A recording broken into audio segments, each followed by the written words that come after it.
Chinese people separate from the Chinese state.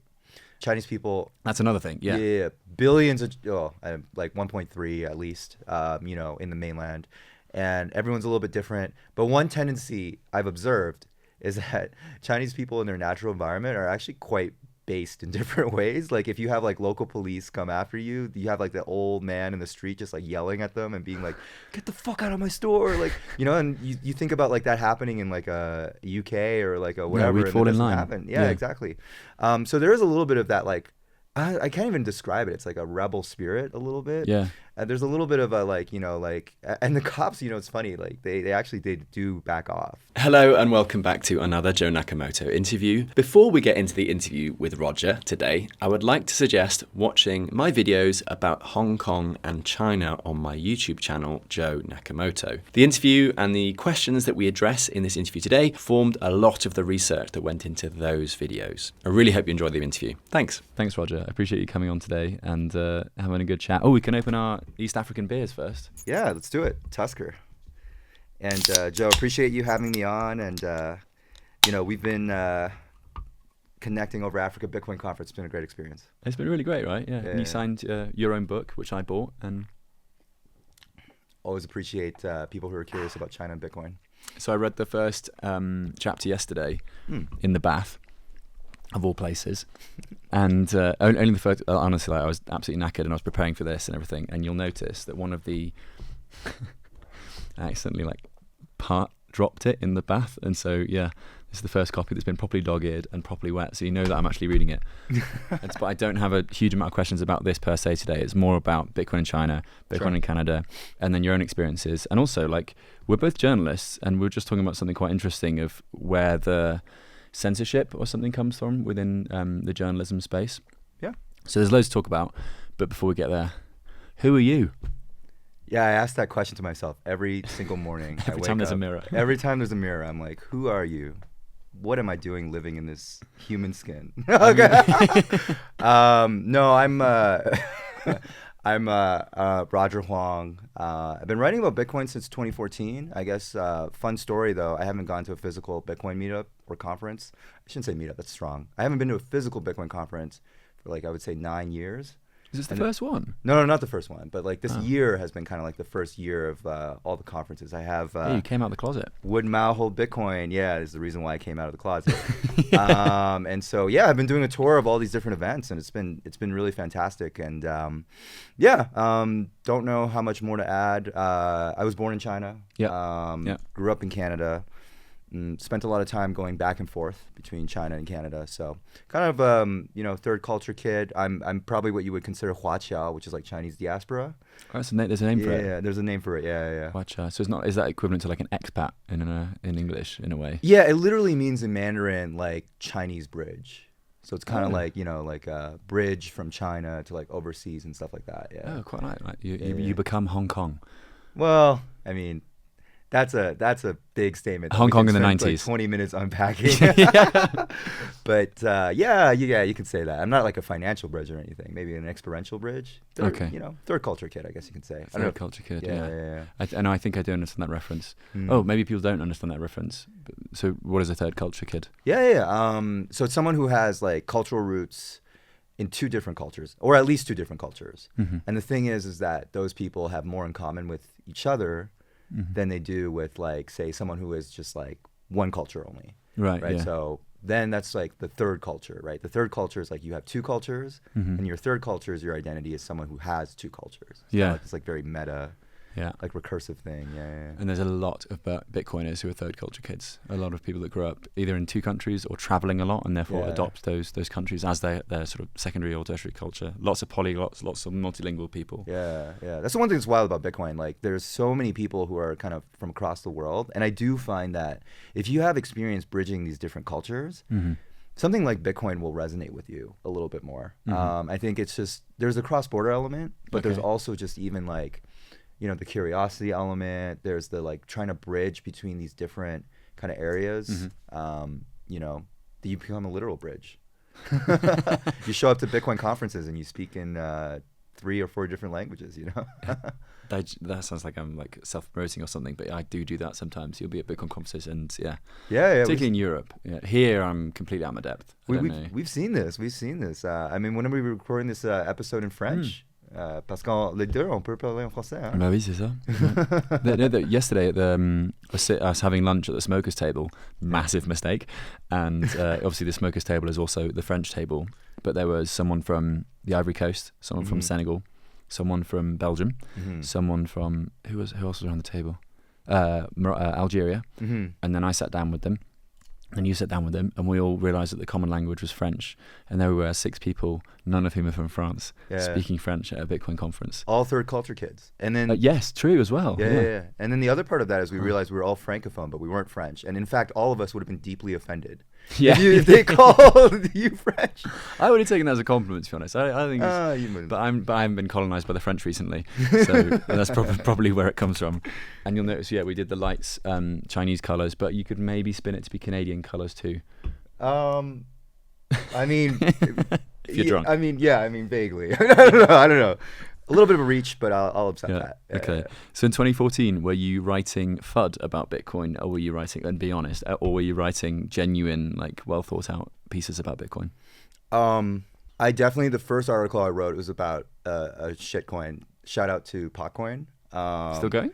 I think it's still going. I don't know what's happening, but I wrote about it because I was in Montreal at the time, and like a few of the people I knew, they were just like, "Hey, we've got this like new crazy project." And this was back in the day where like, you know, that was like, I was almost like close to, I think Litecoin was like 2013, right? Like, so it was still very new. He was Chinese, no? Charlie Lee? Well, Charlie Lee's brother actually is part of the book, Bobby Lee. That's it, Bobby Lee. Okay, yeah. But Charlie's not, actually they're both not, I think they're both American citizens. But anyways, the whole thing with that was like, you know, that was kind of like, back when mainstream or quote unquote mainstream tech outlets, it was still like very fashionable to talk about like what is happening with Bitcoin and what is happening there. And so the first article I did write was about this altcoin called Potcoin. P-A-K? P-O-T, yeah. Oh, Pot. What has Pot got to do with Montreal? Because I worked for a company briefly. It was called Potluck or Potluck Coin. Maybe it was related to the project. This was 2016. I was in Montreal. Or was it 2017? Maybe it was the same project. Maybe it was. Maybe we should have got a big bag of pot. Yeah. Coin. Yeah. I mean, I don't know. Well, I mean, there's a whole Canadian thing where like I think Canada was a little bit more chill with weed. So maybe that was that. The friends that I had were just like people who were like interested in like creating like different like forks at the time, and they just like straight. I mean, I didn't go into so much detail, but they just straight kind of did what Litecoin did, like kind of just took the Bitcoin source code, played around with it a little bit, just kind of said, hey, this is our new rebranded version. Copy pasta, Control F, Bitcoin or bit replaced with light or whatever it might be. Which the kiddos now, the grand kiddos do with BRC20s or whatever, and the kiddos do with the ERC20s. Yeah, no, I mean the ERC20s is now boomer stuff. It's now now it's like Solana coins. Meme coins or something. And you can spin them up so quickly, and it's look at how far we've come in all these times. But I will say my second article was, although fun story about the Potcoin is they sponsored Dennis Rodman to go to North Korea, so it's pretty trippy to be like Dennis Rodman doing his piece for world peace, about to meet North Korean leader Kim Jong-un, and he was wearing this like Potcoin shirt. I saw that on a documentary, one of the best documentaries I've seen about North Korea. 2 French guys go there and they do this Dennis Rodman piece. And was he paid by the North Korean government or something? Well, I don't know about the North Korean government point, but he's definitely paid by Potcoin to wear the Potcoin shirt. Wow. So they had big bags.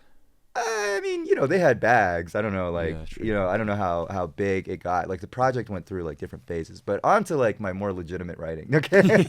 No, my second article, though, was about VentureBeat, and it was about, like, remittance payments using Bitcoin. Like, not, like, generic stuff, but it was still kind of, like, new in that context, right? Okay. And what I will say about that, and maybe we'll get into this more later on in the conversation, is nowadays, if you try to pitch outlets like that, stories about Bitcoin, it's very much, like, a no-go. Really? Or it's kind of difficult. So we're talking like tech beat or stuff, or like tech beat kind of stuff. Like, you see a lot of the outlets, like they have a dedicated desk, and it's very carefully kind of like selected and monitored. So you have Fortune, Forbes, Fox News just recently came out with like a quote unquote crypto desk. So I wonder how that kind of will go. Some of the other outlets I have have had to throw my experience. own name in the hat there. Seriously. Gotta do it. Gotta do Yeah. it. Gotta get out there. But yeah, no, like it's waxed and waned. I mean, there were some periods of time where I know I worked with like Michael Del Castillo. Shout out MDC. He was actually the guy who onboarded me onto Forbes as a contributor Okay, way back yeah. in the day. I think this was in 2018 or 2017. Okay. But that was before Forbes crypto became a thing. Is that right? No, I mean they were building out the roster back then, but it was Okay. definitely like still like nascent. And Michael was the crypto person for the New Yorker. So you think now you're like, oh wow, this is like a very, very different time. It was like 2014, 2015, 2016 era. Yeah. It still felt like Bitcoin was in its kind of like a positive PR cycle, you know what I'm saying? And Yeah. like you were still able to write about it for these outlets. And now these days it's kind of a little bit like pretty difficult to get stories in there. Like they'll comment on the price level, they'll comment on some like generic things, but in general, you know, they don't love to publish stuff about Bitcoin. This is what I've observed. That's so interesting because, yeah, across the pond, I found similar things specifically within mainstream circles. Like I'm in the Yeah. BBC's ear the whole time being like, can we please write something informative, maybe on the positive side, you know, for once about Bitcoin, whether Yeah, it's, yeah. you know, talking about Bitcoin mining in East Africa. I tried to make some content that was Britain specific about like this guy that lives off grid. He's called Yeah. Steve, great guy. He's got solar panels on his roof and he powers his whole house with the electricity provided by that, and obviously mines Bitcoin to keep his house warm. So he's completely, you know, living off grid, yet it's, you know, southwest London in a relatively populous area. And I was like, that should fly. They were like, nope.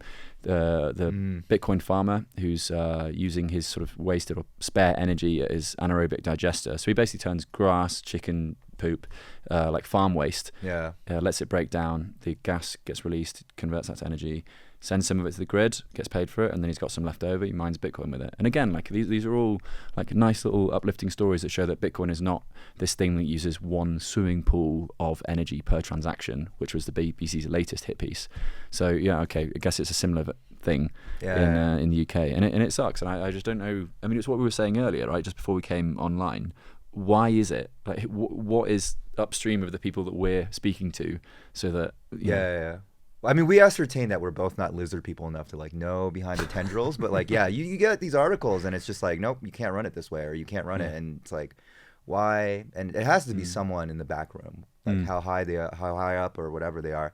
I will say I've had some frustration because I've actually done a lot of I would almost say like normie writing or like mainstream writing, especially on Hong Kong and China. Okay. And we'll get into that a little bit more.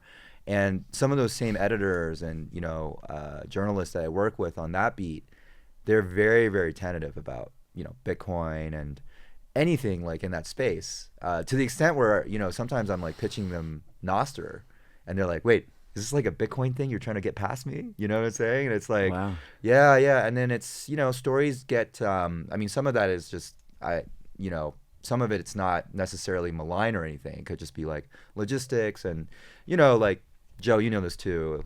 Sometimes the story just gets rejected. Someone from higher up. It doesn't necessarily have to be anything super nefarious.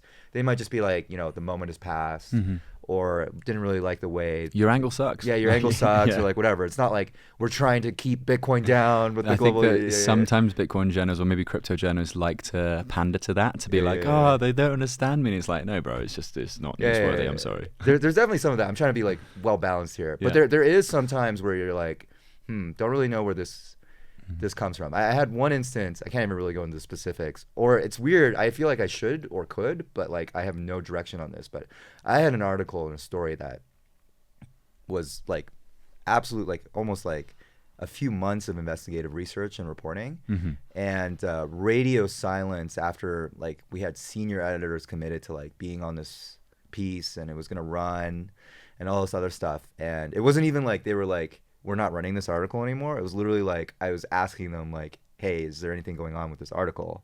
And they would not respond to me. Okay, and it was a Bitcoin thing?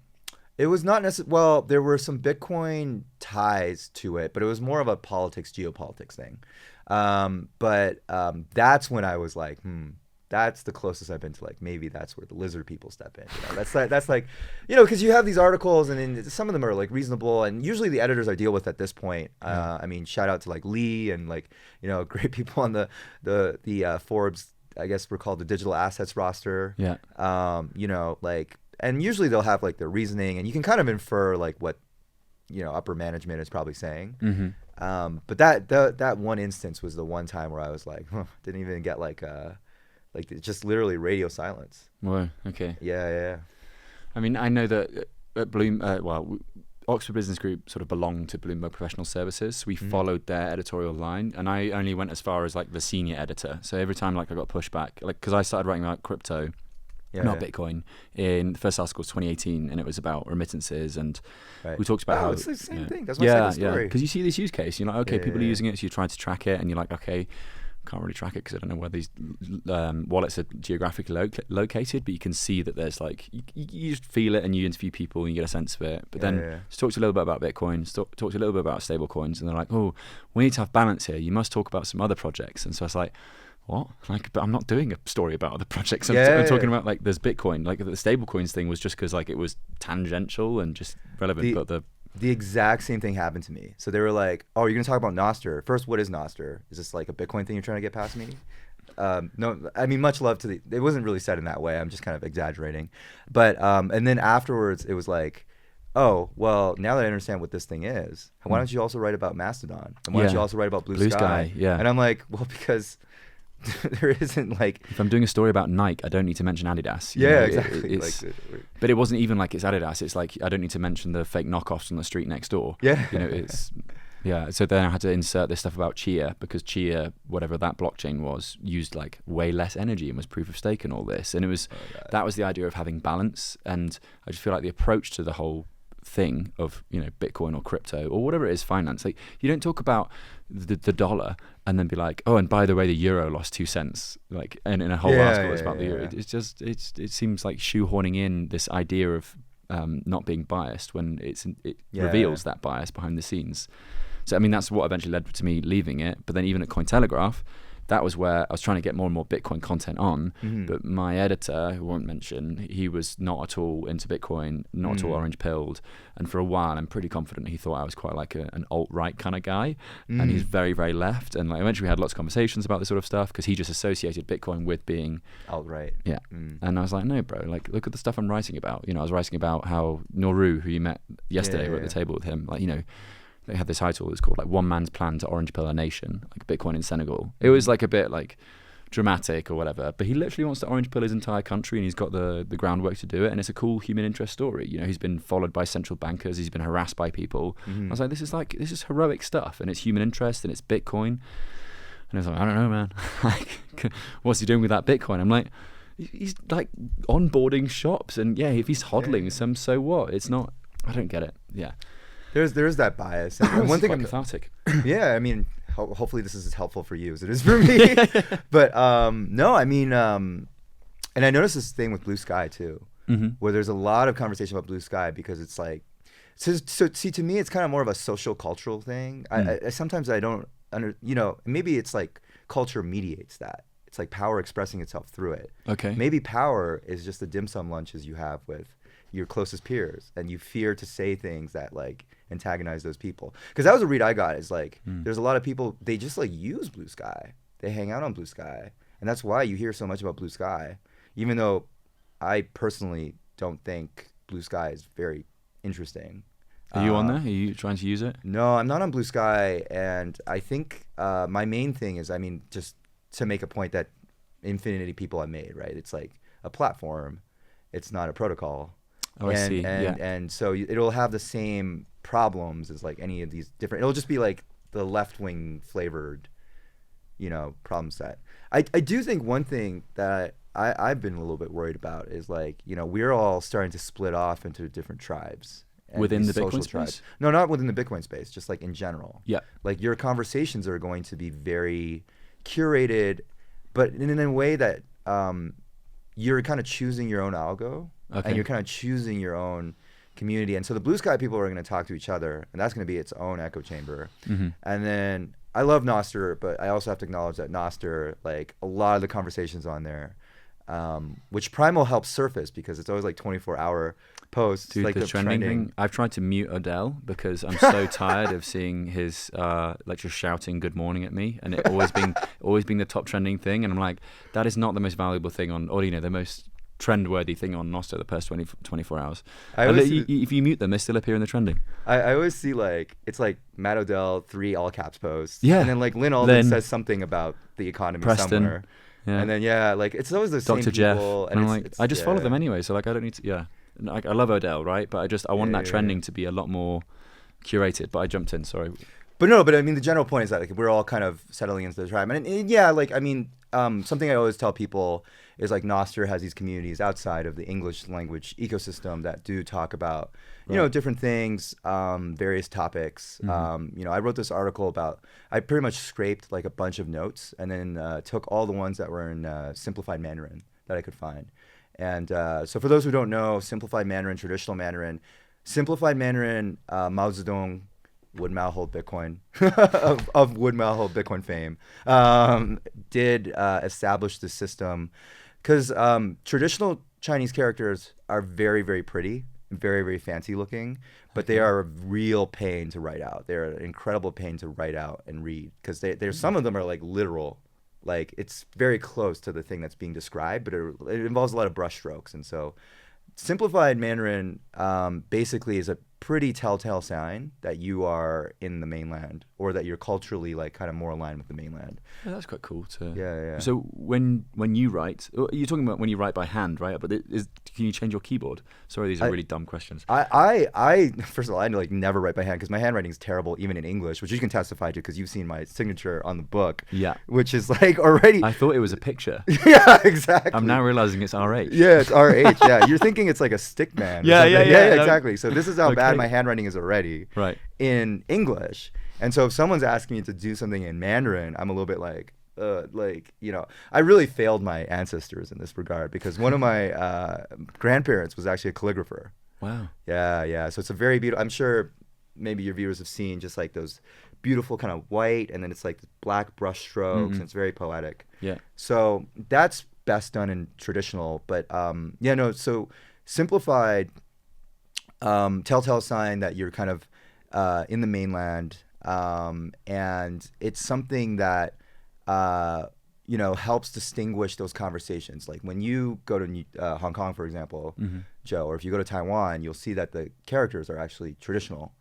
I don't know if you'll be able to pick out the difference, but I think it's all going to look like Greek to me, or look like Chinese to me. And yeah, well, it's literally like Chinese. Yeah, there you go. Yeah. You know, they did a study on this, which is really funny. Sorry, this is another random tangent, but it's great though. Everyone has like a language that they use to describe a language they don't understand. Like, and Chinese is the top ranked one. Like in all the different languages, like Greeks say like it's all Chinese to me, or like, you know, people. So I think that's how they found out that Mandarin is. So you're not alone. Yeah. Mandarin is like statistically possibly one of the hardest languages to understand, to read, and everything like that. But the point was about you've scraped it and you found simplified Mandarin, which suggests they're from the mainland, which suggests there are people using freedom-loving tools like Nostr in the mainland. Yes. I mean, that's the implication. I mean, obviously we don't know, you know, 100%, but through the post you can kind of see it, like what the conversations people have. Like people talk about like, oh, the subway in like you know, different cities. You know, they talk about like the wages that gig workers earn. They talk about like real estate prices in like Shenzhen and stuff like that. So the conversations are culturally like mainland. Interesting. And you see a lot of people, I shouldn't say a lot of people, but I've seen quite a few people that are trying to teach people how to get around the Great Firewall. So I just started laughing because I realized that your glasses are broken and we haven't mentioned it yet. Oh, I mean, we've just been engrossed in this conversation. I didn't want to talk about it, but you know, Joe, if you insist, I was abducted by aliens yesterday, and they insisted that I have to give them some part of this new technology that you call glasses. No, I was partying out in Nairobi, and as fate would have it, when you party, you dance. And when you dance, you drop things, especially in Nairobi. Yep. And then people step on it sometimes. So this is the story, and that's why this is not a fashion statement. I wish I was, you know, as fashion forward as that. You could probably tell through my choice of generic clothes, baseline clothes. That's cool. Yeah, the Bitcoin propaganda department. But yeah, like no, this is all dance damage. Yeah. Okay, we call it a UDI in the UK, unidentified disco injury. There you go. Yeah. I love that. I Yeah. gotta get back on that. But Yeah. to the Mandarin Yes, post, yeah. to the But just in case people have been watching for 10 or 15 minutes and been like, why does this dude have one arm to his glasses? I want to see at least one YouTube comment that just says that. Okay. Yeah. I get some pretty funny YouTube comments like in different interviews. Yeah. People. I think the one that I got that riled me the most was one time someone said I looked like a smarter Bobby Lee. Or Bobby Lee's smarter brother. Remember Bobby Lee from Saturday Night Live? Yes. Yeah. There's some zingers, man. I roll with the punches. Yeah. I mean, can we switch up to soft power, or do you think you got your point across about the traditional Mandarin versus? Well, just one thing, which is that yeah. Nostr, I think, does allow people, like, you can kind of see people, like, for example, like, download the APK for Telegram because Telegram has the SMS block. Yeah. So in China, the control of telecommunications is very strict. So there's just the cool thing, I think, is just that there are Chinese people in the mainland that are teaching other Chinese people in the mainland, not just like Bitcoin things, but also like how to like use freedom tech in general. Yeah. And to get around these like really advanced blocks. Because I was in Shenzhen 6 months ago and I did the thing. I went on BBC, it was blocked. I went on Facebook, it was blocked. Mempool.space is not blocked in China, which is kind of cool. And then I made an on-chain transaction and a Lightning transaction, and obviously they went through. So, you know, the firewall does affect pretty much most Western things that people take for granted, or at least check, you know, once a day or every couple of days. Yeah. And when it comes to Bitcoin, it's banned. But it's, you know, it's not, is it? Big question that required an entire book for me to explain. But just one thing I would say about that is there is a website called greatfire.org. Okay. Yeah. And that's like kind of like a way to see which websites are banned. One thing people might not know is that ChatGPT is actually banned in China. Oh, right. Yeah, and that's actually been a point of contention for a lot of Chinese people. Is that because they could look at Tiananmen Square or something, or they could look up some Yeah, it's stuff? because the LLM is not like curated enough, or like, you know, it's like unpredictable what the answers might be, and it comes from an American company and all this other stuff, right? Like, Right, okay. They don't have control over that. There are a lot of conversational AIs in China, but they tend to be curated and clean. That's not to say that, like, for example, you know, in the West, obviously there are curation and like issues. Like if you put like, hey, like, who was the last king? Like, I think Google had that thing where it's like, draw me a portrait of the last king of England, and it was like a black man or something like that.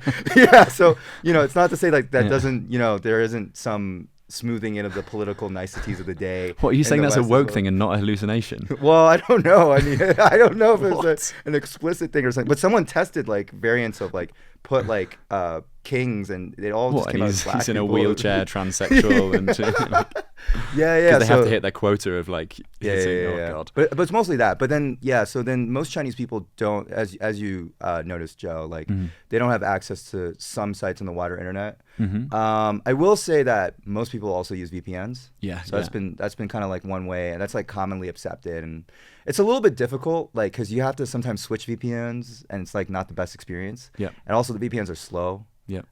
Makes it kind of impossible to work. But you know, there are ways around, and a lot of Chinese people take those ways around. When was the last time you were in China? Oh, I don't. Maybe I don't even want to say, but like it's been a while. It's been a while. I was in Hong Kong, I would say 3 years ago. Okay. Yeah, but the mainland, it's been a while. It's definitely since before COVID. I have to like check my passport to like look at the stamps, but it's been a while. But the thing is that given that you've written a book that technically defaces Mao's face on the cover, it's unlikely that you'd be allowed into China at this point, and particularly given that you, I mean, how does it work being a Bitcoin advocate? Sorry, park the book thought for a moment. How does it work being a Bitcoin advocate and being in China? Because there are some like loudly spoken sort of Bitcoin advocates. Some of them don't live in China. That's true. Like you mentioned, the podcasters in the book that live in Malaysia. They live in Malaysia. There's a smaller podcast that is based in the mainland. Okay. Yeah. And they're okay to talk about Bitcoin in China. I mean, obviously, Bitmain's based out of China. I just don't understand the whole grey area of Bitcoin in China. Well, yeah, let's tackle this topic like head on, right? Like, okay. I think you know, the Chinese government very specifically cares about maybe two things when it comes to Bitcoin.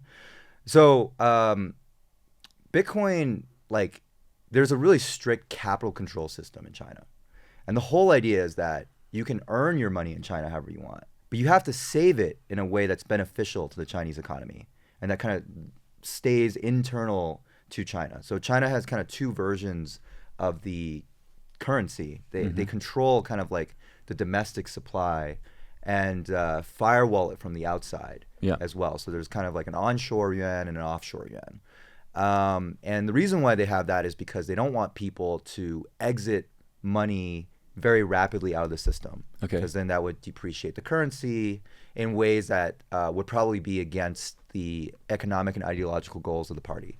Right. So the thing with that, though, is that the capital controls and evading them, that's one thing they care a lot about. Okay. But if you're not doing that, or if you're not using quote unquote cryptocurrencies writ large as replacements for currency or displacing Chinese currency, Chinese courts have long held that Bitcoin is property and is protected by the courts. Now, what they will say, and it's this like very complex like legal thing, I can't even pretend to understand all the nuances of it, but they will say if you're using the current like Bitcoin as a currency, so if you sign a contract and you say like, hey, I'm paying this person in Bitcoin, then your Bitcoin could be seized because that might be use of Bitcoin as commodity or as currency. Sorry. Right. But China is forced hodl country. Exactly. It's like the sailor thing of Bitcoin is property. We're giving property rights to 8 billion people. It's that line of thinking, as opposed to the African or developing country line of thinking, which is more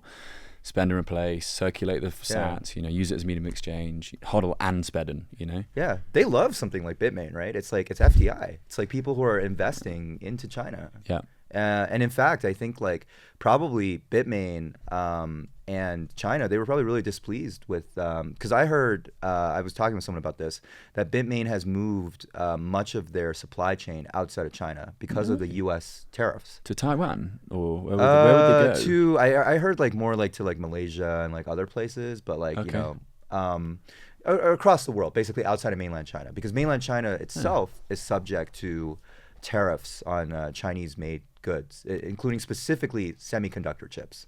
Okay. Which mining chips fall under. Yeah. And so when it comes to this kind of stuff, like they don't care, right? Like it's actually like probably net good for the country in that sense. Like if you're using Bitcoin in a way that threatens the yuan, or if you're using Bitcoin in a way so that you can escape the capital controls, China's government does care about that. But I don't think they care as much about Chinese companies making money from anything, right? Like it's foreign direct investment. And from what I've observed, and I've talked to a few people who are still active in mainland China and who are Bitcoin advocates, they've been saying that as long as you're not like super loud, there's like maybe don't put like a link up on the meetup. Maybe don't say like, hey, we're trying to like, subvert the state. Maybe don't say those things out in public, but like there's still like gatherings of like people. And actually the frustration in mainland China, from what I heard, is that it's a lot of crypto shitcoin casino-y bullshit. Yeah. So a lot of the Bitcoiners in China, I think their main frustration is that there's so much of that surrounds the ecosystem. Yeah. And then they're kind of like flooded out, but there's spaces for them to talk about these kind of things. There are some developers that are in China, and the technical education piece, like you can go onto websites like in China and read about Bitcoin. I mean, the articles can be, there's like a Chinese version of Wikipedia. By Baidu? No. Baike. Baidu, But Baidu is like the search engine. Amazon. Oh, the Google. Yeah. Baidu is like the search engine. Yeah. They were actually one of the first to accept Bitcoin for their services. They did accept Bitcoin for cloud computing. No, like 2013 or something. Yeah, 2013 or something like that. But then they stopped because of the Chinese party state came in and was like, this isn't so cool, guys. Use it as a property, not as a currency. Yeah. Or like basically like keep this out of our banking system. Consequences will follow. And then, companies are like, well, okay, we get the message that the state doesn't like Bitcoin. Okay.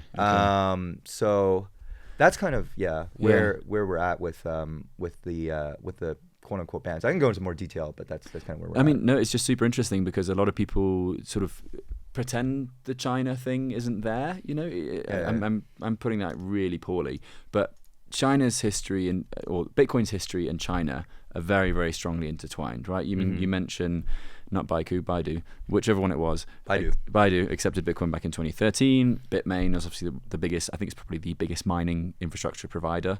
Then you have the block size wars, which was the big blockers were very much Chinese or Chinese influence. Let's say.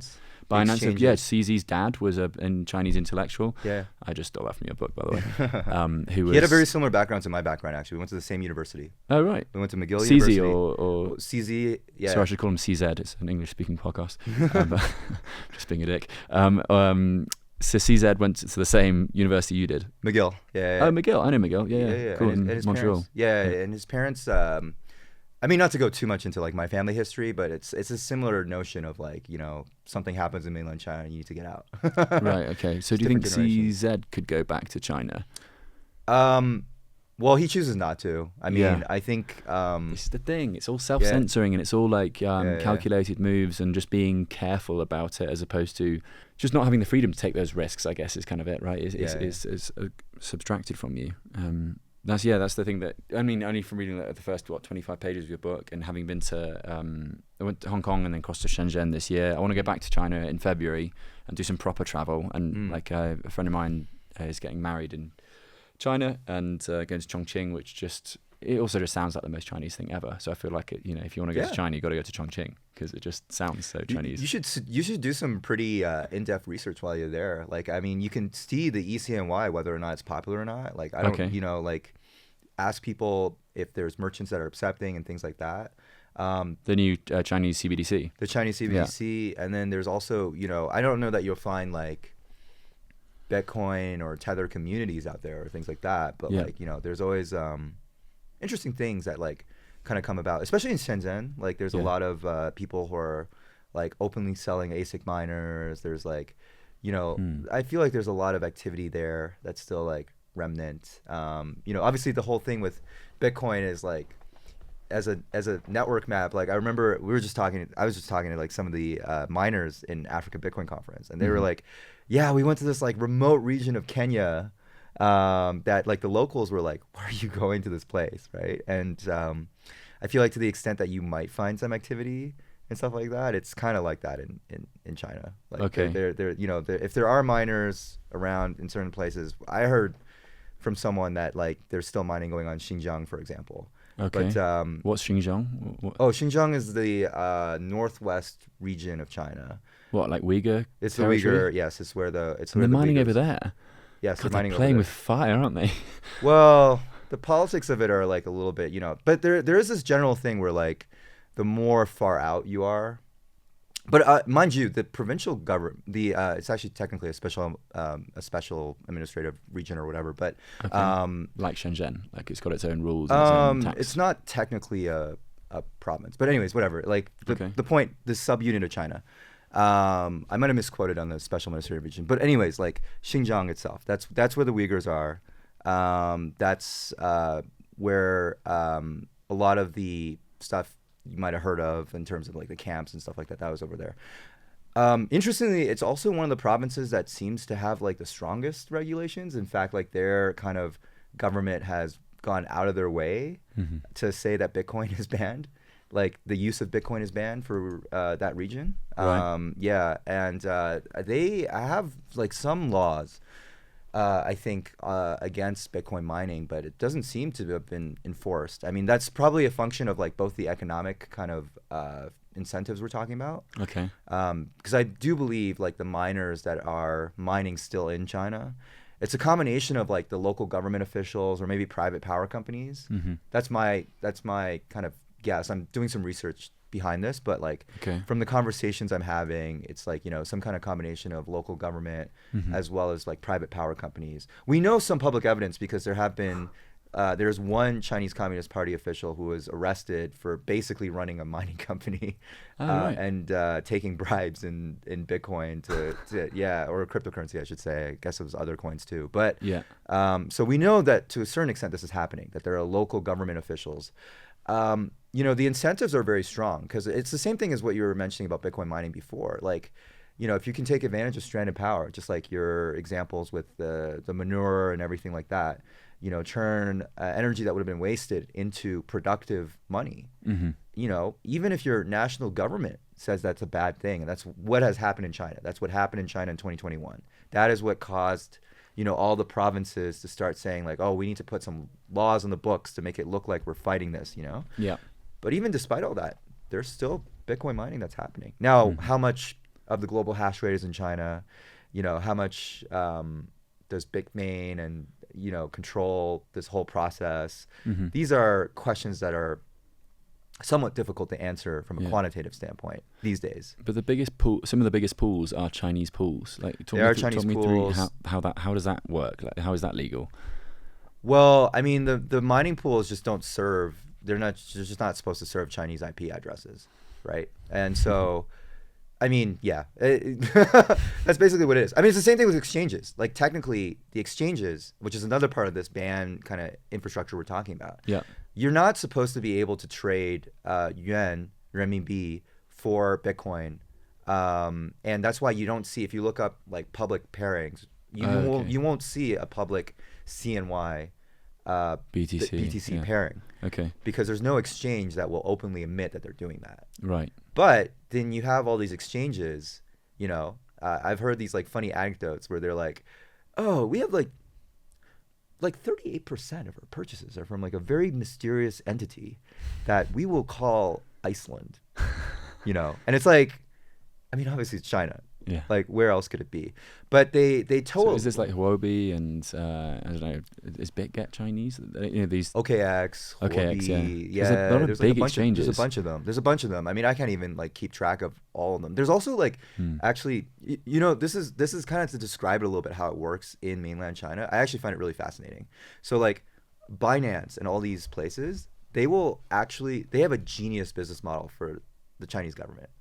The Chinese government is like kind of like almost like a semi-absent father, like someone who like remembers to punish you for I don't know what, like your misdeeds once every like 2 or 3 years. Okay. And then afterwards, it's just kind of a little bit like, the kid's got it, He's got the lesson. This is Father Christmas you're describing. Yeah, maybe Father Christmas might be a better example. Yeah. It's the 12th of December, so it's probably why it's in my head as well. Yeah, there you go. So maybe like that. So the exchanges go, look. We get it. Like, you arrested some people for trading. Like, the risk is really people who trade yuan for Tether or yuan for Bitcoin. Okay. So people who accept those trades, people who are selling Bitcoin for Chinese yuan or people who are selling Tether for Chinese yuan, those people are taking the most risk. China, the government has done this and has said they will go after overseas people that are doing this. Like, they will go after overseas. Like, it doesn't matter if you're. That means they could go after you, right? Yeah, they arrested. I think they arrested the quote unquote crypto king. I think at the time he was don't quote me on this, but I think he was in Dubai at the time, and they got like an extradition. I think because they have a UAE kind of like has a relationship with China. Fantastic. Yeah. They actually have a pretty deep. They're part of the UAE is part of the inter-CBDC bridge between the digital yuan. Yeah. And has a pretty advanced partnership. They deport some Uyghurs back to China and things like that. Oh, right. So but people keep saying how great the UAE is to live. Like this Bitcoin trending thing at the moment, but like, oh, UAE and Dubai are amazing places to live, and it's like, guys, like, wake up. I mean, it's just I put my piece out there. I was like, look, UAE, like they created an advanced technical surveillance state. They're like deporting dissidents. I don't know if you want to be there, but nice hotels. Yeah, the buildings are beautiful. Yeah. No, great places to visit, but come on, like it's. I think people are so blinded sometimes by this glitzy, appearance, and forget that behind the scenes. But to get back to the exchanges. Oh yeah, so the exchanges, the exchanges realize like that's where the risk is, that's where the fire is. Mm-hmm. So they're like, well, you know what? We're not going to take that risk. But what we are going to do is we're gonna be the discoverability. So there's all these Chinese people who want to buy Bitcoin or Tether for Chinese yuan. So we have what's called kind of an OTC desk, but it's a little bit different than the traditional OTC desk. It's basically like you go onto these exchanges that already have all this traffic and brand recognition. Right. And then they have a section that says, we have all these merchants. It's an OTC desk. They pay collateral they pay fees and collateral to maintain their reputation on, say, Binance or anywhere else. And so when Chinese people want to go in, I mean, sure, there's people who do all kinds of things. There's people who put like their addresses as in Taiwan or Hong Kong. There's people who do peer-to-peer. I mean, I don't have no way of like tangifying exactly how many people, but I'm sure there's like, people, and in my book covers it a little bit, but like, people who have gone to the laundromats and like computer stores and they do peer-to-peer trade. Like, I'm sure that happens to some degree, but from what I've gathered, the largest kind of source is kind of like these OTC desks. Okay. And these OTC desks are not the OTC desks we think of. It's like the private, like high net worth. These are kind of like merchants that are selling Bitcoin and Tether, but they're basically listed on these exchanges. Okay. And then they pay a fee to be listed. And then they have some kind of sketchy Chinese bank account in some like far off local location. That's the risk, though. The risk is when you're interfacing with the Chinese banking system. Right. You get a whole bunch of money that shows up in the Chinese banking system. And I wrote an article about this, about how people have been arrested before for trading Tether. And the way the authorities figured it out sometimes is they were just like, hey, there's this like group that's getting a ton of currency in their bank deposits. Where is that coming from? And then they go find you out, right? Okay. So those people are taking the risk. But so you still can just sign up to an OKX and sell renminbi for Bitcoin today? Well, you can, but you're probably taking the most risk. So it's very similar to the VPN kind of situation in China, which is that technically VPNs are banned.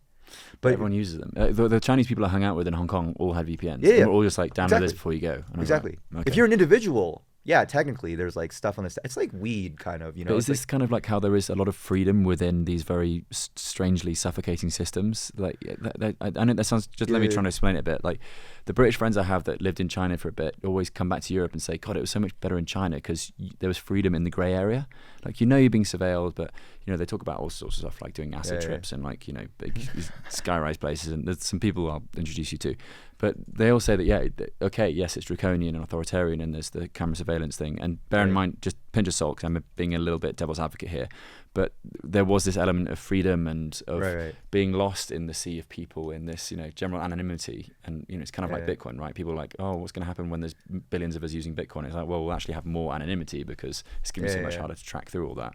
So is there a sense of that, or because or maybe it's a cultural thing, maybe it's the idea that because you're so used to having rules, you're so used to breaking the rules, or at least bending the rules, which is why everyone has a VPN, which is why people are still happy to buy Bitcoin on exchanges even though it's technically illegal, or why people are happy to mine Bitcoin when they know that it's technically illegal. Is it a cultural thing? I'm just trying to make sense of this entire gray zone thing. One of the things I try to tell people, again, like, okay, Chinese people separate from the Chinese state. Chinese people. That's another thing. Yeah. Billions of, like 1.3 at least, in the mainland, and everyone's a little bit different. But one tendency I've observed is that Chinese people in their natural environment are actually quite based in different ways. Like, if you have like local police come after you, you have like the old man in the street just like yelling at them and being like, get the fuck out of my store, like, and you think about like that happening in like a UK or like a whatever, we'd and fall it in doesn't line. happen. Yeah, exactly. So there is a little bit of that, like, I can't even describe it. It's like a rebel spirit a little bit. Yeah. There's a little bit of a and the cops, it's funny, like they do back off. They're like a little bit like scared or afraid of that. So I think there is some of that. I think with the VPN ban, it's mostly, I don't know that. So one area where I think the Western lens on China is a little bit distorted is that I think in the West, and bear with me too, because I'm being a little bit of devil's advocate right now. Yeah. But in the West, there's this huge focus of like, oh, there were these like huge human rights things that have kind of like impacted, Chinese people. There was Tiananmen Square. There's all these different things, and you're not allowed to talk about those things. And that's very real, and especially in places like Hong Kong, where you see that a year or 2 years before, you were allowed to have physical commemorations of Tiananmen Square, and now you're not, right? And that's because of 2020, right? Or well, 2019? It was a combination of the protests, and then they kind of used the anti-COVID stuff. They used the lockdown to kind of like sneak in these security laws, these kind of regulations and draconian stuff. So definitely there is that element of, if you have that kind of a lens, and you're thinking like, Chinese people, they don't really, my experience is that a lot of Chinese people don't really care about it in that way, right? To them, freedom is a little bit different. I'll give you a quick example of this.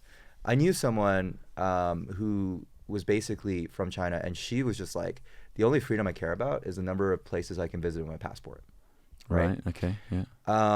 I think with the VPNs, the thing that people care about, it's less about like, oh, we want to get access to forbidden content, right? It's more like I just want to watch like YouTube and have fun or whatever, and it's hella slow with these like dumb VPNs. Yeah. I don't want to subvert the party. I want to watch anime. It's not like it's like I'm just trying to get on Crunchyroll or whatever the equivalent is. But there are some people who are like, and it's always cool to see. And I've posted that out in Nostr. Like if you go on Nostr, there are like people who talk about like the quote unquote forbidden topics, right? There's people who talk about Tiananmen Square. There's people who talk about whistleblowers and things like that. Okay. But there's also most people I've observed, they're just like, hey, we're here to just have fun. Yeah. And you know what? Like this place doesn't take our phone number. So, that feels more private. And this place, sometimes I don't need a VPN to access it. Yeah. So they think about it, you know what I'm saying? It's like, it's like a different lens. Like someone from the West might be like, oh, like, it's so terrible. You have to use a VPN because it's freedom violation and whatever. And the Chinese person is just like, I hate VPNs because they're so unreliable and like they're so slow. So they got kind of a different mentality. Well, you could draw a comparison there between Bitcoin, right? Some people are into Bitcoin because they're generally is their dying wish that the central banks burn in a blaze of hell, right? And some people are just like, whoa, I can send my friend money instantly and it's basically free. Sign me up, cool, and then memes, and then you realize, oh, it's also doing this separation of money and state stuff. That's cool, but mostly it's like it's freedom money that works pretty good, and that's what I want to participate in. When I talk to people about Bitcoin, one of the questions that always inevitably comes up is like, do you think Bitcoin will change China? And when I always answer, already has. Well, what I'll say is like not in the way that's a very very clean story. So I'll give you like a little bit of background here. So I had the great privilege of going to Hong Kong during the protests. And I was 2019 then? Yeah, it was 2019. Yeah. Okay. There were two protests. There was the Umbrella that was in 2014, and then there's 2019, which is the more recent ones. Oh, actually, yeah. So the 19 was the extradition laws, right? And 19 was the 14. They both kind of had as their basis like 19 was more like universal suffrage, and then the extradition law, and then 14 was more, I think, or I might be getting them reversed actually, but 14 was curriculum, I believe. They were trying to impose like the curriculum. And just so people understand as well, Hong Kong has always been a slightly separate system to China, but since the Brits gave it back to China in 1999, I want to say 1997, sorry. There have been more and more sort of creeping Chinese influence, and the 2019 extradition laws were subverted because of these amazing protests. But then in 2020, the government snuck in a new law, which was the National Security Law. But that was, and it was very hard to protest that because, of course, the pandemic started, mid 2020. So there was, although the extradition law isn't a thing, the securities laws are, and the security laws was another erosion of what has historically been sort of Hong Kong's freedoms. Yeah. I mean, a lot of things. Briefly, I'll just cover that because I did a lot of writing on the Hong Kong protests. And so they shut down Stan News and Apple Daily, which were of course Free Jimmy Lai. Yeah, for Jimmy Lai. His son has been doing a lot of work on that front too. I met him in Oslo and gave him sats for the first time before realizing who he was. and I saw him on stage like half an hour later, and I was like, because I was speaking to him, and I was like, that guy is just so self-confident and so self-aware, and like he's a smart dude. He seems like he's like, when you meet a lot of these people in the Bitcoin space, you're like, they are driven by a higher power. They're going to change the world. And you're like, you don't want to buy shares in them, but you just want to sort of follow what they're doing. They just seem like they're doing something important. And then 10 minutes later, he's on stage talking about how his dad was locked up because of protesting about the Jimmy. So there was that. So the media freedoms definitely have. Because it used to be the case, like what you alluded to, is basically there's one country, two systems. And then Hong Kong is a special administrative region. And what that means is that Hong Kong has a separate constitution, the basic law, which allows Hong Kong to still be a free trade port, allows Hong Kong to still have its own monetary supply and different things, and allowed Hong Kong to have elections, albeit ones that were heavily biased in the favor of the central Chinese authority. So, for example, in Hong Kong, the chief leader is called the chief executive. Okay. And that is kind of it is a little bit based, but anyways, like, but the problem is that there wasn't, and this was a big reason for the protests. There wasn't universal suffrage because you had functional constituency groups that China chose, and then China was always the one that chose the nominees. So in many ways, it felt kind of more like theater, and there was never a chief executive that was not aligned with Chinese interests. Right. It's kind of like African leaders in some parts of Africa being chosen by Western powers. It feels that similar way. Like, we're not going to let those guys be. But the economic aspect of Hong Kong and that freedom is important. But there's also this cultural freedom and social freedoms, right? Like if you're LGBT or if you just think differently to what you're supposed to think, then Hong Kong is more accepting of that. And that transfers into arts, into music, into literature. That's been shuttered quite a bit from what I've heard. Like, I don't want to be too biased with it, but I've had a lot of friends who have left Hong Kong. Some people who I know who have been imprisoned, and it's been a really rough time. It feels more than anything else. This is like kind of maybe a biased perspective of mine because I do have friends who have chosen to stay in Hong Kong, and so. Always want to take that perspective into account. But certainly Hong Kong in the past felt more artistic, vibrant. But then if you have the national security law that comes in, and then you're no longer allowed to run a pro-democratic primary, you have bank accounts being frozen preemptively by HSBC for people that they associate with the protest movement. You have preemptively. HSBC actually decided like pre-crime stuff. Yeah, they were like, normally there's a process where the Hong Kong police comes in and says, we want you to freeze this person's account. Right. But HSBC actually proactively just decided like, hey, we're taking too much risk with you. We're gonna just like debank you. Yeah. Okay. So that's kind of like you get into that kind of dystopian element, and some people have chosen not to live there anymore as a result. I know expats who have left as well. Yeah. So that's kind of been one different thing. But to follow a couple of chains down, I did want to follow because now I'm like, so the Hong Kong thing was because we were talking about like how Hong Kong was separate from China. Yeah. And then originally that went all the way down to the exchanges that we were talking about, the exchanges ban and all this other stuff. So just to finish one thread of thought there. Okay. The exchanges in China, they take on no risk. The OTC desks take on a lot of risk. And primarily what I see happening is a lot of Chinese people going and buying Tether. I'm not going to lie, it's mostly Tether. And then, some people buy Bitcoin. They'll take the Tether, they'll go to exchanges, and they'll trade like shitcoins. And then some of them will join X rooms and like just brag about that to people. And I think this is mostly Shanghai, right? Which one's the shitcoin city, Shanghai or Beijing? You mentioned it in the book. But one. I mean, that was kind of like a little bit of a broad distinction, but like Shanghai was like a little bit more like it feels like ETH, like EOS, because like the tech scene there is a little bit more. Oh, EOS of course is Chinese, and they've got like they had was it 200,000 BTC they hodled after their shitcoin launch. I don't think EOS is like actually Chinese. I feel like they had an American, but then they got a lot of popularity. That is, by the way, an unexplored. Like for a while, EOS was like much more dominant versus ETH. That's not a thread I spent a lot of time exploring. No. But it is something that is kind of interesting to think about. Okay.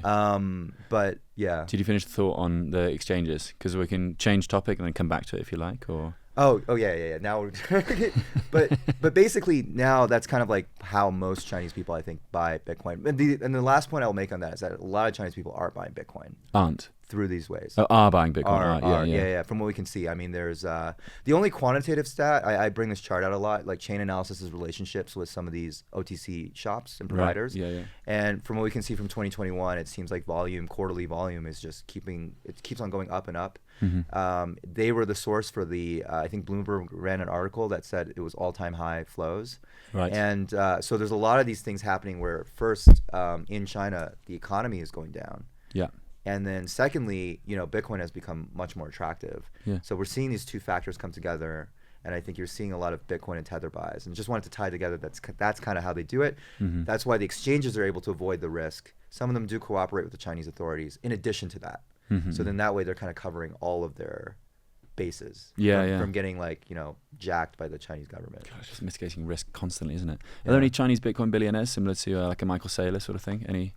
Well, not anyone who's like public about it, but you know, if you Yeah. think about all the, this was the thing I tried to do with my book, and I have to say that I kind of failed in that regard. Okay. But it must be like the world's hardest mission is like go talk to the OG, like Chinese. I mean, some of them are public, like Jihan and others, but like, you know, like go to the OGs and really ask them like, you know, what did you do with your Bitcoin, right? Like, yeah, but of course they would not tell me or tell anyone. Right. But you know, that I think there probably are, just based off of like, we were just talking about this, like Bitmain, think about all these different, you know, companies that have come out. Think about all the miners. Think about all the mining that happened in China. Yeah. At the It was time. 40% of the hash rate at some point, right? Yeah, it was approaching. I think Cambridge Center for Alternative Finance has like the best stats. So I don't want to be like too out of range, but yeah, at one point it was like either 40 or close to 50. Yeah. Okay. Yeah. The one thing I do want to clarify though is sometimes you see the stat and it's like you were kind of mentioning like the Chinese mining pools, right? Like how does that still happen? Oh, the day of Trump's election, I just remember this random tweet that there were 6 blocks confirmed within, I guess, an hour or so period, and they were all from Chinese pools. And I was like, China on the day that Trump gets elected. Yeah. But then people, you know, the way the mining pools work, right? It's not necessarily the case that they're physically in China. They could be pointing from elsewhere. Yeah, exactly. Although the fact that there's that mining pool concentration is a difficult question for Bitcoiners because of the centralization risks of like, you know, the hardware, the block templates and things like that. That's a separate issue. Yeah. But in terms of like the physical, like I see a lot of people use that as a proxy because the problem is that the only reliable stat we used to have is the Cambridge Center for Alternative Finance. Right. And the way they used to do it is they would get IP addresses directly from 3 pools. Now, I don't remember exactly the pools. I remember Foundry is one of them. I think F2 pool is another. Okay. Pools that composed about 38% of the global hash rate. Right. So they would give them this like IP address information, and then Cambridge Center for Alternative Finance would split that out and be like 21% of the global hash rate is in China, physically. Okay. But they've stopped doing that since 2022.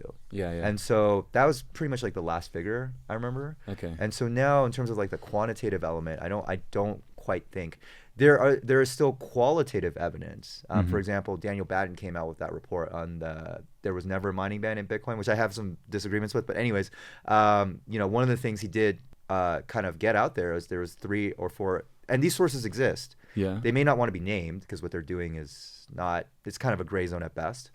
But they're still mining in China. So we have very strong qualitative information that, you know, Chinese mining is happening. But if you were to ask me like what is the actual physical hash rate in China, very difficult to discern. And it's certainly not the mining pool information. Right. Like you would have to assume that every one of them, and they actually are specifically supposed to be blocking Chinese IP addresses. Right. Because in that way they're kind of like obeying the Chinese government, right? Okay. So, you know, that's like a absolute upper bound. But I know that stat gets thrown out a lot because it's always like, oh, China controls. That's where it's like more subtle. The decentralization fears are really about the like who provides the chips. Yeah. And who provides the mining templates. That's the whole Datum, Ocean, that kind of stuff. That's why, and the chips is what's Jack Dorsey's company that's doing the Block is trying to solve that, right? And these are very meaningful, immediate questions, but it's a different question than like, are there enough physical like miners in China to constitute like a threat in terms of geographic arbitrage? Okay, super. We're gonna change things up. We're gonna do a lightning round. So you're gonna have to say the first thing that comes into your head. Am I slurring my words after half a beer? It's the Tusker, man. It's like the how much is this? I never even thought to look. 4.2. Oh, that's I think you might be a on the lightweight. weaker side. I think you might be a lightweight, Joe. I'm just knackered. It's okay. Okay, lightning round. So first thing that comes into your head: can pineapple go on a pizza? Absolutely. Very good. It must. It must.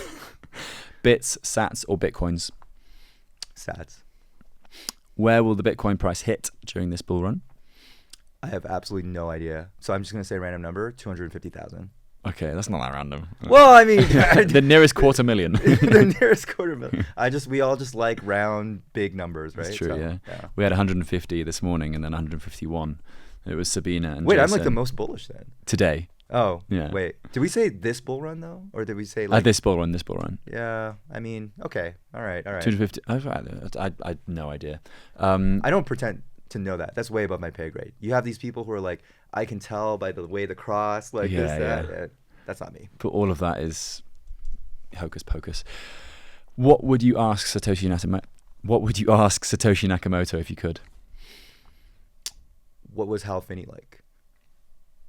You can ask Fran Finney that though. Yeah, actually, you know what? I just burned the question. This is why it can't be. I've heard her on podcasts, and the way she describes him is great. He's like a genuine, lovely dude. Very good runner as well.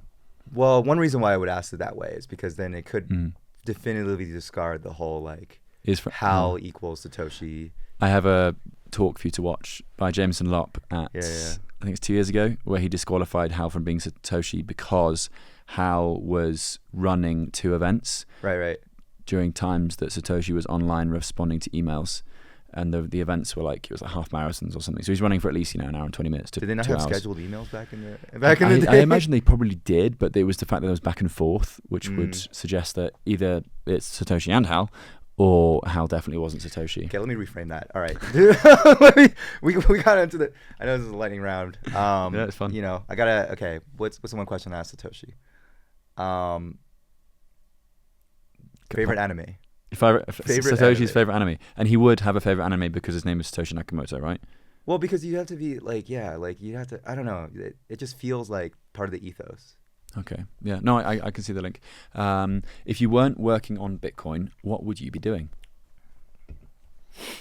I'd probably just be writing about dangerous political causes. Dangerous political topics. Topics. Okay, cool. Which I already do anyway. Yeah. Just whether it involves Bitcoin or not Bitcoin. Nice. Okay. And we've done that. What's your favorite Bitcoin meme?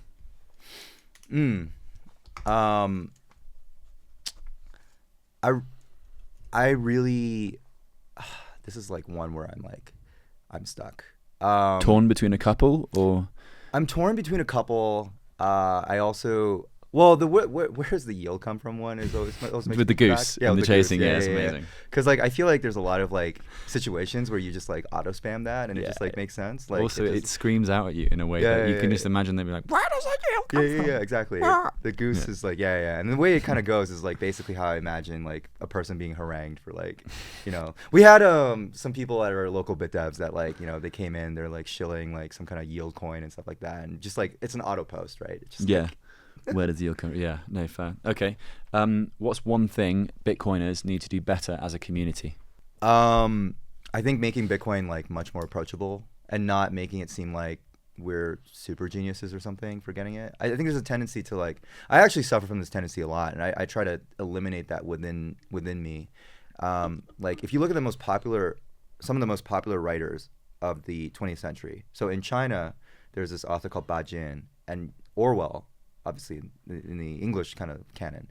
You actually analyze the writing level they're writing at, it's grade 4. Yeah. Or grade basic. 5 or something. That's why I like Orwell. I can actually read it.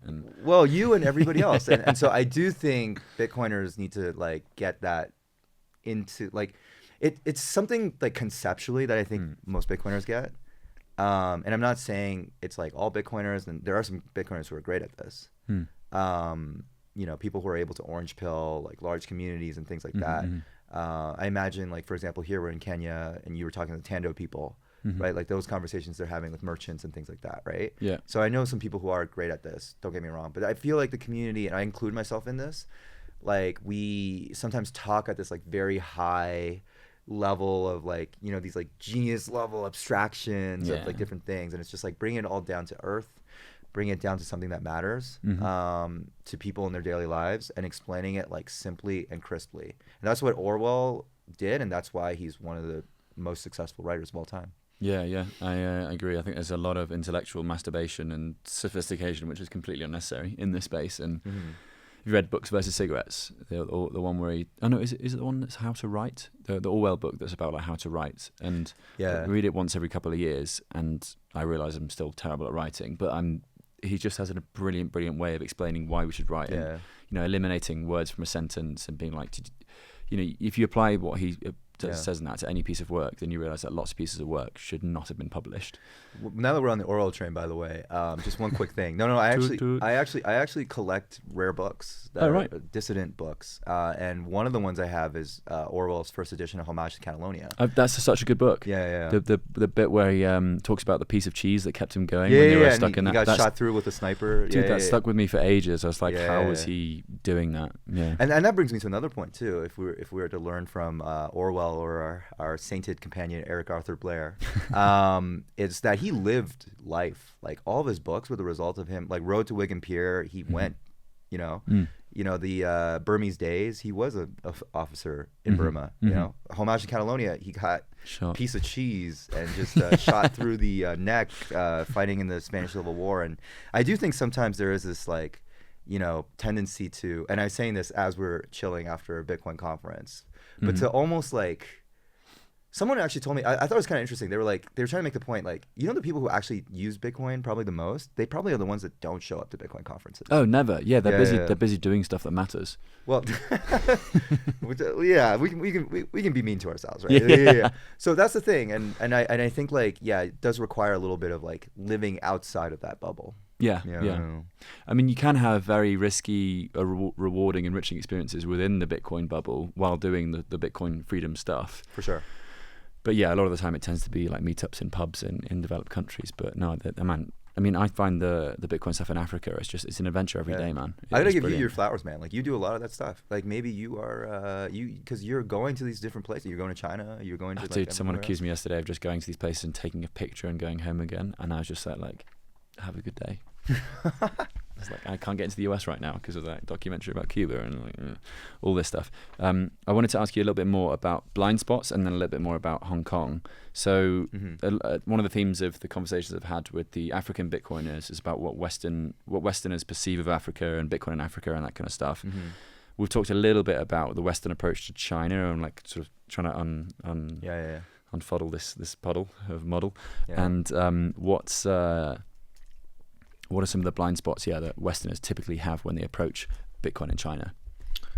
Yeah, I think there is this like way to simplify it, which is like because the Chinese state is such an obvious villain for most Bitcoiners. Yeah, well, it's portrayed as that as well. It's always it's that and central banks, right? Right, exactly. And so like whenever you have these discussions, it's kind of like sometimes I see this tendency to be like, yeah, because China's like full of communist losers or like whatever. It's just like, okay, and. No, I think there's a lot of blind spots around just like, I always encourage people, this is just in general, by the way, like if you could, I know it's like a kind of a hard ask for most people, but if you could like choose the opportunity, like, learn a little bit about that culture or converse with people. Nostr can actually be kind of a good tool for that in the sense of it has auto translation. You can kind of see other people's conversations. Yeah, which one is that does the auto translation? Because Amethyst has it. I think there's a couple of clients that maybe Damus has it, but you have to pay for the relay or something, the premium or whatever, the thing that they're called. Okay. Shout out to Will and Daniel, who are also Vancouver Bitcoiners. Nice. OG City. And actually shout out to all the Vancouver Bitcoiners who are on the live stream with Mayor Ken Sim and all that motion stuff. I just gotta give a shout out. I was like not involved at all. They were they definitely don't watch my channel, but it's very kind. Hey man, I gotta give the shout out. But I was like at 1 a.m. in like some Nairobi Afrobeats club. But oh nice, it was happening. Yeah, smashing your glasses and having a good glasses time and everything. So I definitely was not a part of any of that. But cool to see. Yeah. But one of the blind spots I think is just. Well, the first is like, again, I already said this, but separate the Chinese people from the Chinese government. Yes. And that's universal, by the way. Yeah, that's universal. Get to know some of the culture. I think like in China, you have a breed of entrepreneur that is like super competitive and like just, I can't even describe it. And maybe it's even like a developed versus developing world kind of syndrome. And I feel like in some ways, people in China still see themselves as like kind of that underdog.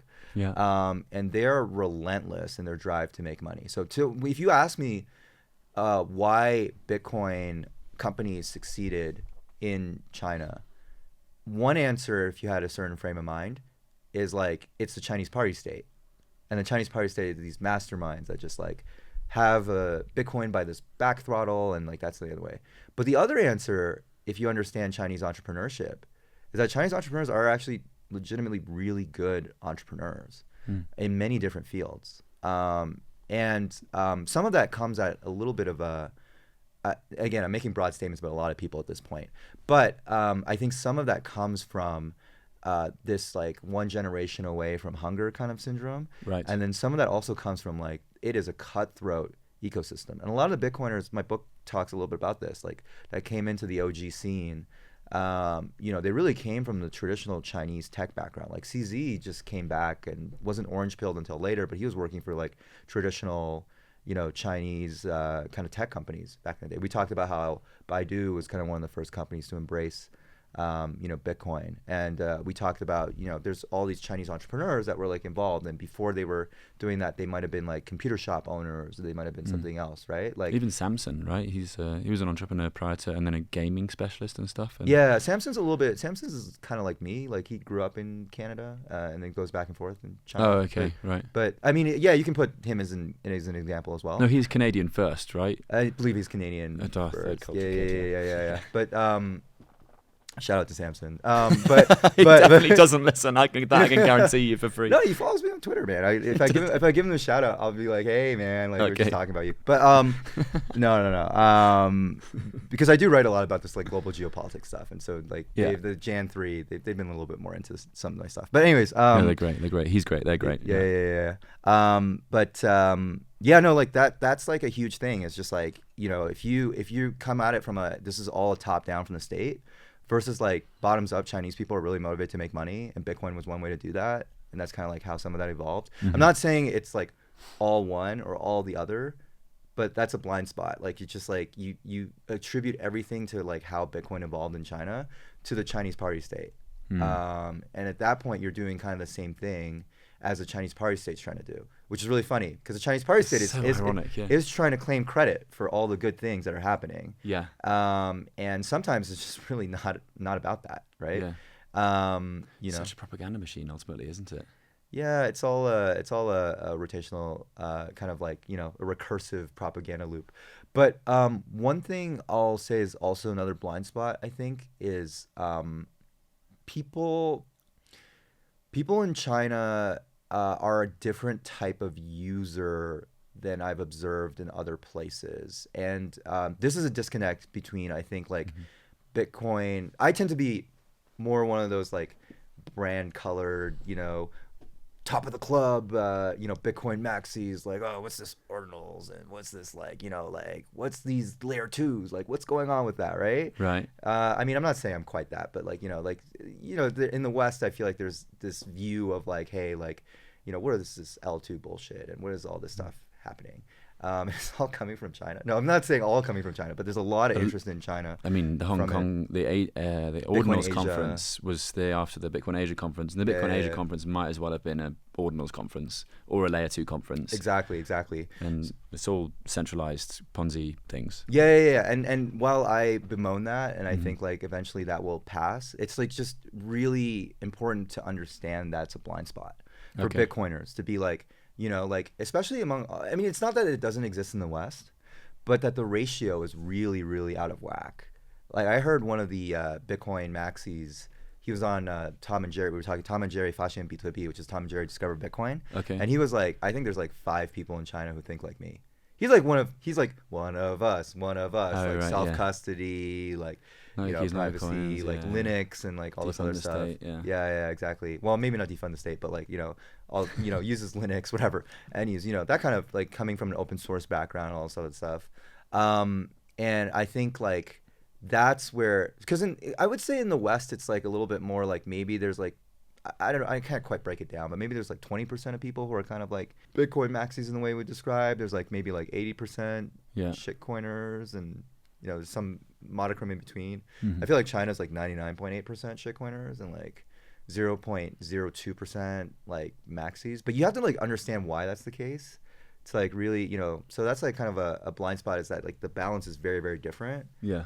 And one thing I tried to do with the book is really to be objective about that, to research it and to say like, this is what we found, right? Versus letting my thoughts on the process really guide that. Okay. And from where I'm standing, it kind of talks to like, well, we're always talking about like, where will Bitcoin go next? Who are the next billion users of Bitcoin? I actually have a really simple answer to that. It's Chinese people. right? Like, you know, you get the max, like there's like literally 1.3 billion. And they're already buying a ton. But you have to like more understand their mentality, because they're trying to solve their biggest problem is they're trying to solve like return on assets. I had this because like there was a Bitcoin podcast, and they asked me like a really interesting question actually. They were like, "Oh, is it because people in China are suffering from like rampant inflation?" And I'm like, "No." It's like, I mean, no, that's not the suffering case. from rampant inflation either, though, is it? No, it's not. It's not. I mean, the way China, again, like the way China measures economic metrics, like always take with like a grain of salt. Sure. But from what we can see, it's either deflation or it's like somewhere Stagnation, like, yeah, or it's like stagnation, or not. Well, it's basically like flat in terms of purchasing. But you said it was a good question. Well, it was a good question because it revealed the perspective. Oh, sorry. Of the asker. Yeah. And the blind spot was like, you know, because the narrative is always like Bitcoin, central banking, and because you live in this place in the West where you have these options. Yeah. And so it's like, well, then what is Bitcoin? Bitcoin is a way to opt out of the central banking and all this other stuff. Mm-hmm. In China, that's a more fuller thing. You have to opt out of like the banking system in totality in order to access, you know, Bitcoin. You're already out of the system. And once you're out, by the way, you want to stay out because it's much harder to get money outside of China and into the West than it is the other way around. So, you know, that's kind of like even just understanding that and it gets to my point of like, you know, the people who use Bitcoin and things like that. I feel like sometimes it's about like not judging, but really like understanding. And just asking those different questions. Like actually someone from, just to articulate this point, someone from the Africa Bitcoin conference, he was Chinese and he lives in Kenya now. And he's just like, oh, I'm coming to the Africa Bitcoin conference and I just came from Token 2049. I'm like, my guy, this is a conversation we have to be having. So I asked him, I'm like, well, what coins are you into? Like, what's going on there? And he's like, you know, I'm really big into BNB and Doge. I'm like, why are you into BNB? He's like, oh, I met CZ once. He seems like a pretty solid guy, you know? So, but you can't be like, first, like having those conversations is important. But second, you can't be like, oh, you're a shitcoiner, this and that. Like you start to understand what people are looking for, how they're thinking about it and things like that. Now, I'm not saying Bitcoin should prioritize, or I'm unqualified to speak on like, you know, or, you know, whatever. We are just like one point bit in this like universal network or whatever. But my personal stance is like, you know, if that scalability, you're almost looking at it from like, scalability is two things. It's the user adoption and then it's the technical kind of like moves around that. Yeah. Right. And I think Bitcoiners spend a lot of time thinking about the latter, or at least the circles I'm in, although that's also biased because I go to a lot of bit devs and things like that. Okay. Yeah. But the former is a lot of really interesting questions, and that conversation is completely detached. Like people in the West that I've talked to, they kind of assume that narrative of like inflation, and there is some of that. I think they assume it off the back of people having done enough work to get there, though. Because, I mean, the classic thing for someone that's still looking at BNB and Doge is like, well, they haven't done the work. They're at 10 hours of study, you know, and when they're at 25 hours of study, they might sell the Doge, and at 100 hours of study, they'll sell the BNB. And you know what I mean? It's just it's a natural progression, and that's what we all go through. But then when you're right, why is it that there are still so many shitcoiners? And it felt like that at Bitcoin Asia. I did a show of hands of the audience. I was like, yo, how many hold just Bitcoin? 3 hands went up. Probably have audience of 200 people, and then how many people hold, you know, everything? Yeah, all the hands went up. So, whereas if you do that at the Bitcoin conference, it's probably a third hold shitcoins, depending on where you are in the world, obviously. In some of the European ones, it'd be like 2 hands. Yeah, and we're obviously in the places where like the ratios like really balance a certain way, but that was kind of like my point. Like if you don't understand that there's a ratio difference, that makes a categorical difference in like where people are at. Even if we describe it as people being at the same place, there's also the like difference in where they came from, and that is a gap that I think, you know, like it just requires an understanding of like people who have not been subjected to capital controls like are, I think, struggle to understand what that really means. Like people who are so used to being in a financial system where they can go anywhere in the world and they're like persona grata, you know, like their currency is literally like spendable in like many countries around the world. It's a very, very different experience to like a Chinese person whose passport is limited to certain countries, and who takes their currency out at great difficulty, right, from the system. Check your financial privilege. Yeah, shout out to Alex Gladstein, who wrote the foreword to my book, Wood Mouth with Bitcoin. Another person who does not listen. Is there anything I haven't asked you that you would have liked me to ask you? You had said something about Hong Kong, so I'm happy to. Oh yeah. You got your time? Yeah, 3. Good time. Cool. Okay. I'm aware that Sully might be waiting outside, but I'm making it. But this is my own question of my own self-interest, so I should put this across. So I'm obviously making a video about Bitcoin in Hong Kong, and the working title right now is Bitcoin in China.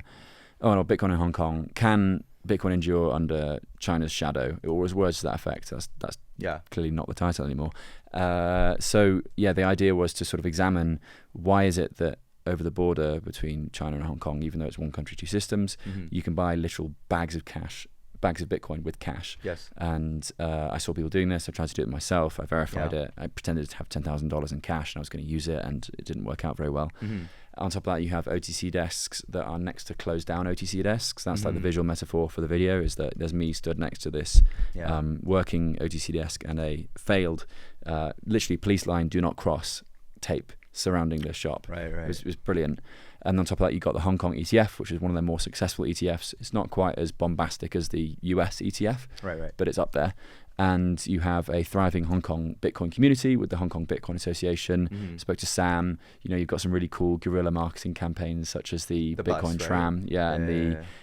They did some other cool stuff. I mean, even just parking the Bitcoin tram, trams are sort of synonymous with Hong Kong in a way, right? They're a very Hong Kong thing. Yeah, and they parked it in front of the HSBC building and said, be your own bank. They've done some viral campaigns, and on top of that, Hong Kong was the location for the block size war in 2016, 2015. So it's like one of these places which is so. Oh, one last thing. You've got Arthur Hayes, Bitfinex. BitMEX, sorry. Yeah.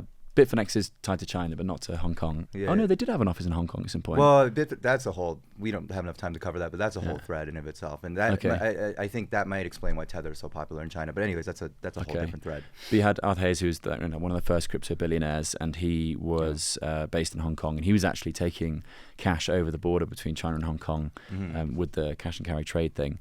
So it's clearly like a city that's very important to the Bitcoin story, and yet, in light of what we've spoken about today, encroaching Chinese influence and restriction of freedoms, why is it that Hong Kong is this test bed, or what it seems to be a test bed for Bitcoin stuff? Or maybe it's the wrong framing. Maybe it's that China is not letting it be a test bed, but Hong Kong's always had a thriving Bitcoin scene, and now China is eroding that. So I kind of have an angle, and I kind of have a storyline. It's all scripted, but I want to make sure that the way I'm framing it right now kind of makes sense to you as someone who's obviously got really good experience of Hong Kong and China and has written a book about bloody Woodmouth Bitcoin. So is what I'm saying and rambling on right now making a bit of sense to you? Or I think the question you're asking me is, why is Hong Kong different from China when it comes to Bitcoin? Is that fundamentally? I know why Hong Kong is different because it has this separate system. Right. What I don't understand is why China is allowing Hong Kong to embrace this freedom tech, particularly as it seems to understand that this freedom tech could, rewire the monetary system of the world. So is it that China is allowing it to happen because it can then try to work out a way to embrace it or enhance it or control it, most likely probably control it? Or is it that it was allowing it to happen and now it's going to stop allowing it from happening because it's freedom tech? My general read on that, and sorry to disappoint Bitcoiners, but China, like Xi Jinping, probably spends a minimum amount of time thinking about Bitcoin. Yeah, of course. That's kind of a lot of questions that I get about this stem from the assumption that Bitcoin is something that the Chinese authorities. We talked about how it was like Father Christmas. The Chinese government shows up once every few years. It's kind of like, there's this thing happening. We don't really like it that much. This should happen. So Hong Kong, a couple of things. First is that they have published op-eds critical of the digital yuan. Yeah. And there are articles out there, including one I was quoted in recently, that paint Bitcoin in a positive light, especially given the recent price surge and things like that. So there's, of course, the ETFs. And then, of course, there's that kind of this idea of a test bed. I think the reason why this is happening. So the first thing that people should know is that the OTC desks that you're talking about, very vibrant scene. There's actually a mall filled with them. That's where I went to. Yeah, exactly. Yeah, it's exactly. fun. It was from the 3rd floor to the 7th floor was just Tether Bitcoin, and then some of it was like Tether Bitcoin ETH, some of it was mostly Tether Bitcoin though. Yeah, and you can trade large amounts. I mean, it's out there, but they actually are under threat from Hong Kong law. Because they're trying to regulate Bitcoin so that only regulated sub-custodians are able to transact. Right now, the OTC desks are operating under a peer-to-peer trade exemption, which is a little bit of a logic trap. I don't know. Like I don't actually think the Hong Kong government thinks that makes sense, but is also not trying to be too draconian on enforcing that. But in general, I think the city is trying to evolve to being first a Web3 hub. That's kind of been like a main thing, and then second, as a Web3 hub, to be like have regulatory mechanisms and all this other stuff. I interviewed someone from Hashkey Group, which is kind of one of the large players. Okay. And they were mentioning like the government is really trying to prop up like Hong Kong as a digital assets hub. Right. Okay. The thing about like whether or not China's allowing Bitcoin or not allowing Bitcoin. So one of the main differences between is it like that is it the madmen? It's like I don't think about you at all. Is it that? Yeah, a little bit. But the way to put it like really specifically is that like in Hong Kong there's the Basic Law. Right. Which we just talked about, which is the Hong Kong Constitution. Mm-hmm. And in the Basic Law there are articles that basically forbid you from restricting absolutely the trade between Hong Kong dollars and other commodities, goods. There are multiple sections where it should be interpreted that trade between Bitcoin and the Hong Kong dollar are specifically enumerated and upheld in Hong Kong law. Okay.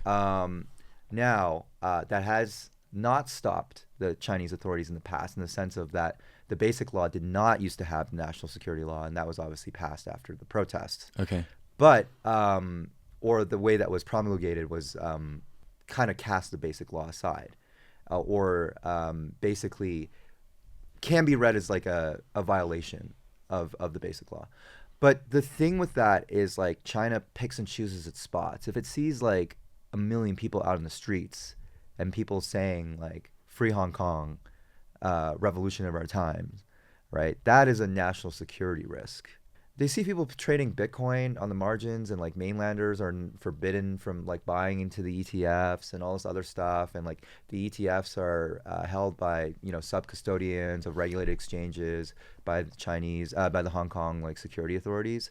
That's not something that they're going to go out of their way to throw out with the bath. It's almost like too much problem to kill that baby, if that makes sense.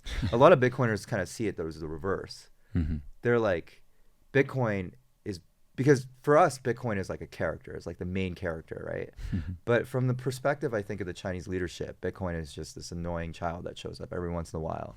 Do you know what I'm saying? And so in order to reverse what's happening with Bitcoin in Hong Kong, yeah. And by the way, the Hong Kong Monetary Authority and the central bank does work with China for the ECNY and the digital yuan. Right. So it's very clear to me that there are people pushing that onto the Hong Kong government. Okay. But that's not to say that they will then go all the way to reversing what should be constitutional protections. Now, having said that, they have done that in the past, but for causes that are much more, the babies were much larger. Yeah. Right? Yeah.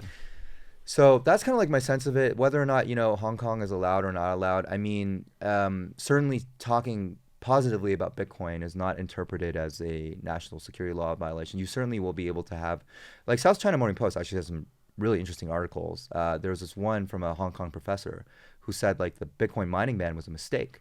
Right. And that it would cost a lot of tax revenue from China to go to the United States. Yeah. So certainly it can be read as kind of like experimental hotbed, but I don't really think that China intends or thinks about it in that way that strongly, if that makes sense. Okay. Like, I think there's a world where they're kind of like, the Hong Kong authorities are like, this is a place where like, let our technocrats run things, right? And so for the Bitcoin stuff, we have a constitutional protection for trade of commodities of any kind or properties of any kind with the Hong Kong dollar. Right. So you have to throw that out in order to attack Bitcoin, and that's probably a little bit too much. Yeah. Okay. Interesting. So there's some element of gray zone, that's gray area, but it's also constitutionally protected, and at the same time, it's not yet relevant or important enough for China to take a real hard look at it. But I mean, the Hong Kong authorities are trying to, like I mentioned to you, like they are trying to stop like peer-to-peer trade, like not peer-to-peer, but they are trying to stop like the OTC desks. Yeah, and that's why you might have seen like the. It was like clamping down in a way that sent out a message, because it was if a shop's closed down, you don't put police line do not cross stuff all around it and make a real show. Of it. It makes you feel like the shop next door is doing something illicit. So customers would be discouraged from going in there because of that. But then you go on the other levels of the mall and all these shops are still running. But see, that's what I'm saying. It's like, if the cops really wanted to, they could. Yeah. Hong Kong is evolving in that direction. I do think Hong Kong is the authorities themselves are figuring out a way to make it like custody coins, similar to like you might see something similar emerge in UAE as kind of like a like a counter position as they're competing with one another. But I mean, I would be surprised if Bitcoin was overtly restricted in a way where like you didn't have regulated exchanges or ETFs. And I mean, the ETFs are already out and running. I mean, Hong Kong used to have futures Bitcoin and Ether ETFs that had reported offshore. Like for some reason, one of the issuers randomly told the press that they probably had offshore Chinese money, which is probably not like a great PR decision. But like, so that's always been kind of the case. And then the ETFs that we see now are like the spot ETFs. And it is kind of interesting that the issuers are mainland Chinese asset managers and some of the top 15, Bolsera, for example, that are operating through their Hong Kong subsidiaries. I actually wrote like this big analysis of that and like how likely it was that there would be like certain inflows and things like that based off of what would happen. Matrix Port wrote a report that I think projected the inflows way too large. I kind of like reined that in by a lot. But the whole essence of it is that like Hong Kong is still going to have that like fascinating, I think, like OTC culture. A lot of people in Hong Kong made it really rich. That's actually one thing that I explore a little bit in the book. I wish I had more explored it, but FTX, was heavily involved. And Genesis Block, which is kind of one of the. I actually visited them during the protests. They were handing out water bottles funded by Bitcoin Cash to the protesters. Wow. I wrote that story, and then they apparently refused to do press after. But that was something that happened, and you could see kind of that interchange. And a lot of those people made, from what I heard, tons and tons of money, just either being acquired or being part of the whole FTX kind of route or other things, and just they're sitting on a lot of Solana or what have you. I mean, that definitely exists, and I think will still persist. And will still make its mark on Hong Kong. And the government, to a certain extent, has people in the government, like Johnny Ng, who's a member of the Legislative Council, who says openly that he's a Bitcoin entrepreneur. So, I think that will still exist, but it'll be definitely not a free-for-all, and I don't think it will be like a ban that would throw the baby out with the bathwater. Got it. Need a bigger baby. Okay. Where can people follow you or find your work or find your book? Wood Malhold Bitcoin. Bitcoin Magazine store has it. That's Ibex Pay. Amazon, Kindle, and the paperback version. Also, following me, Twitter is actually, let me start with Nostr first.